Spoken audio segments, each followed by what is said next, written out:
Hello guys, আজ আমি তোমাদের সাথে একটা মজাদার রেসিপি শেয়ার করব। এটা তৈরি করার জন্য তোমার বাসায় যা কিছু আছে তাই দিয়েই হয়ে যাবে। এই রেসিপির নাম হলো চিংড়ি খিচুড়ি। এটা আমার ছেলের খুবই পছন্দের, তাই চিন্তা করলাম আমি তোমাদের সাথেও শেয়ার করি। এখানে দেখা যায় অনেক মায়েরা আছে যারা ঝটপট তৈরি করতে পারবে। আজকের আমরা বাহিরে গেছিলাম একটা অনুষ্ঠানে, তাই রাত্রে বাসায় আর রান্না হয় নাই।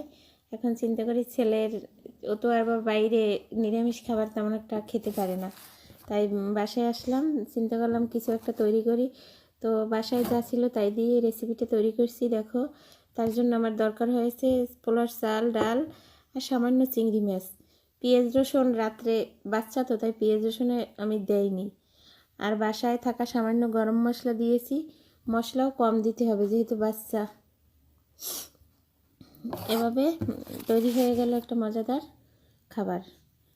আর লাইক ফলো, মিথ্যা লাইক দেবো, তোমাদের স্টার দেবো এরকম বলে যারা ভিডিও তৈরি করে তাদের থেকে সাবধান। তারা কিন্তু কখনোই কাউকে, যারা নতুন তাদের একদমই ভিডিওতে ফলো দেয় না।